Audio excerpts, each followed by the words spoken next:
యెహెజ్కేలు గ్రంథం 3:16-19 చూసినట్లయితే దేవుడు యెహెజ్కేలుతో చెప్తున్న మాట ఏంటంటే, నేను నిన్ను ఇశ్రాయేలులకు కావలివాడిగా చేశాను. వాచ్మ్యాన్ అంటే కావలివాడు చేసేటువంటి పని ఏంటంటే, ఆ యొక్క కోట గోడల మీద నిలబడి, ఆ బురుజుల మీద నిలబడి, ఒకవేళ శత్రువు కనుక వస్తూ ఉంటుంటే బాకానాదాన్ని ఊదాలన్నమాట. ఆ బాకానాదాన్ని ఊదినప్పుడు పట్టణంలో ఉన్నటువంటి వారందరూ కూడా అప్రమత్తమై ఆయుధాలు ధరించుకుని మరి శత్రువును ఎదుర్కోవడానికి వారు సిద్ధపడతారు. కనుక వాచ్మెన్ నిద్రపోకుండా ఏం చేయాలంటే, మరి ఈ పట్టణం మీదకి లేక ఈ దేశం మీదకి ఏదైనా సరే ఆపద వస్తుందా, శత్రువు ఏమైనా వస్తున్నాడా, ఏదైనా అపాయము మరి సంభవించడానికి సిద్ధంగా ఉందా అని చెప్పి ఎప్పుడు కూడా అప్రమత్తంగా ఉండాలి. కనుక ఇక్కడ యెహెజ్కేలుతో దేవుడు చెప్తున్న మాట ఏంటంటే, నేను నిన్ను కావలివాడిగా పెడుతున్నాను. కనుక ఒకవేళ కనుక అపాయము, దుష్టుడు తన యొక్క దుష్టత్వాన్ని బట్టి మరి చెడిపోతున్నటువంటి సమయంలో నేను అతన్ని గద్దించినప్పుడు, నా మాటని కనుక నువ్వు అతనికి చెబితే, అతను మారితే నేను అతన్ని రక్షిస్తాను, అతని ప్రాణాన్ని కాపాడుతాను. ఒకవేళ అతను మారకపోతే, నువ్వు చెప్పినా కూడా అతడు మారకపోతే, ఆ యొక్క అపరాధాన్ని నీ మీద నేను ఉంచను, కానీ అతని రక్తాపరాధం అతని మీదే ఉంటుంది. అయితే ఒకటి ఏంటంటే, నేను ఒక మాటను చెప్పమని నేను నీకు చెప్పినప్పుడు, ఇదిగో పలానా వారికి ఈ మాట, హెచ్చరిక మాటను చెప్పు, పలానా వారు ఈ యొక్క దుస్థితిలో ఉన్నారు, ఈ యొక్క పాపంలో ఉన్నారు, ఈ యొక్క దుష్టత్వంలో ఉన్నారు, కాబట్టి వారు తమ యొక్క చెడు మార్గాన్ని మరలుకోమని చెప్పి నేను చెప్తున్నానని చెప్పు అని నేను నీకు చెప్పినప్పుడు, నీవు గనక వారిని అప్రమత్తం చేయకపోతే, నీవు గనక బాకానాదం ఊదకపోతే, నీవు గనక వారిని హెచ్చరించకపోతే, మరణం వచ్చి వారిని మరి కబళించకపోయినప్పుడు, వారి యొక్క మరణం విషయమై నేను నీ మీద నేరాన్ని మోపుతాను, వారి యొక్క రక్తాపరాధాన్ని నేను నీ మీద ఉంచుతాను. కనుక జాగ్రత్త, నేను నిన్ను కావలివాడిగా నియమించాను. నేను చెప్పిన మాటలు యాజ్ ఇట్ ఈస్గా నీవు ప్రజలతో చెప్పు. వారు నమ్మినా నమ్మకపోయినా, వారికి ఇష్టమున్నా లేకపోయినా సరే, వారికి అవి మరి తీయగా ఉన్నా లేకపోయినా సరే, నేను చెప్పినటువంటి మాటలు చెప్పమని మరి యెహెజ్కేలుతో చెప్తూ ఉన్నాడు.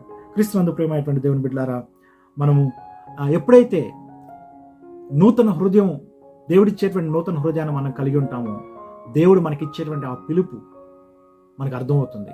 ఎందుకొరకు దేవుడు నన్ను ఈ లోకానికి పంపించాడు, ఏ ఉద్దేశంతో నన్ను ఇక్కడ పంపించాడు. ఇక్కడ యెహెజ్కేలు అయితే ఒక కావలివాడిగా దేవుడు యెహెజ్కేలుని ఇశ్రాయేలు కొరకు పంపించాడు. సో నా యొక్క రెస్పాన్సిబిలిటీ ఏంటి, నా బాధ్యత ఏంటి? ప్రతి ఒక్కరిని కూడా దేవుడు ఒక ఉద్దేశంతో ఈ లోకానికి పంపిస్తున్నాడు. ఎవరిని కూడా ఒట్టిగా పంపించట్లేదు. ఎవరిని కూడా ఏదో వెళ్ళండి, ఎంజాయ్ చేయండి, మళ్ళీ తిరిగి నా దగ్గరికి వచ్చేయండి అని పంపించట్లేదు. తన రాజ్యము కొరకు, తన యొక్క చిత్తము కొరకు, తన యొక్క ప్రణాళికలో ఒక ఉద్దేశంతో ఆయన ఈ లోకంలో నిన్ను పంపిస్తున్నాడు. ఆ ఉద్దేశానికి తగినటువంటి ఆ యొక్క బహుమానాలు, గిఫ్ట్స్ ఆయన నీకు ఇస్తూ ఉన్నాడు. ఆ వరాలు ఆయన నీలో పెడుతున్నాడు. దేవుడు నిన్ను ఎందుకు పిలిచాడు, ఎందుకొరకు ఈ లోకంలోకి పంపించాడు, నువ్వు ఈ లోకంలో ఉంటుండగా లేక ఈ లోక యాత్రను ముగించక ముందు నువ్వు ఎలాంటి మరి ఏ కర్తవ్యాన్ని నువ్వు నెరవేర్చాలి అనేటువంటిది మనం తెలుసుకోవాలంటే నూతన హృదయం దేవుని ద్వారా మనం పొందినప్పుడు అప్పుడే మనకు ఆ యొక్క పిలుపు అర్థమవుతుంది. రాతి గుండె మనలో ఉంటే దేవుని పిలుపు మనకు అర్థం కాదు. రాతి గుండె మనలో ఉంటే మరి ఆయన యొక్క పిలుపు లేకపోతే ఆయన యొక్క స్వరము మనలోనికి చొచ్చుకుని వెళ్ళదు. కనుక అందుకనే మనము ఈ నూతన సంవత్సరాలు ప్రభువుని అడగాలి. ఏమనంటే, ప్రభువా, మెత్తని హృదయాన్ని నాకు దయచేయి, నీ స్వరాన్ని వినగలిగేటువంటి హృదయాన్ని, అలాగే నీ యొక్క మరి చిత్తాన్ని గ్రహించగలిగేటువంటి హృదయాన్ని, ఎందు నిమిత్తము నన్ను ఈ లోకంలోకి పంపించారో ఆ యొక్క ఉద్దేశాన్ని నేను వినగలిగేటువంటి ఆ యొక్క మెత్తన హృదయాన్ని, ఆ ఉద్దేశానికి లోబడగలిగినటువంటి ఆ యొక్క మెత్తన హృదయాన్ని నాకు దయచేయమని చెప్పి మనం అడగాలి. కనుక వాచ్మ్యాన్గా లేకపోతే కావలివాడిగా దేవుడు యెహెజ్కేలుని నిలబెడుతూ ఉన్నాడు. అలాగే యెహెజ్కేలుతో దేవుడు చెప్తున్నటువంటి మాటలు ఏంటంటే, ఇదిగో ఒక మోడల్, అంటే యెరూషలేము పట్టణం లాగా ఒక మోడల్ నువ్వు తయారు చేయాలి. తయారు చేసి ఆ పట్టణము మరి ఆక్రమించబడుతున్నట్టుగా, ముట్టడి దిబ్బ దాని చుట్టూ వేయబడుతున్నట్టుగా, తర్వాత ఆ యొక్క కోటగాళ్ళు కూలిపోతున్నట్లుగా అలాంటి పిక్చర్ని నువ్వు క్రియేట్ చేయాలి ప్రజల ముందు. వాళ్ళు వచ్చి నేను అడిగినప్పుడు ఏంటి ఇలా చేస్తున్నావు అని అడిగినప్పుడు, ఇదిగో యెరూషలేము ఈ విధంగా నాశనం అయిపోబోతా ఉంది అని వాళ్ళని హెచ్చరించమని దేవుడు మరి యెహెజ్కేలుకి చెప్పినట్లుగా మనం చూస్తున్నాం. కనుక అది యెహెజ్కేలు గ్రంథం 4వ అధ్యాయం 1-3 వచనాల్లో మనం ఈ మాటలు మనం చూస్తాం.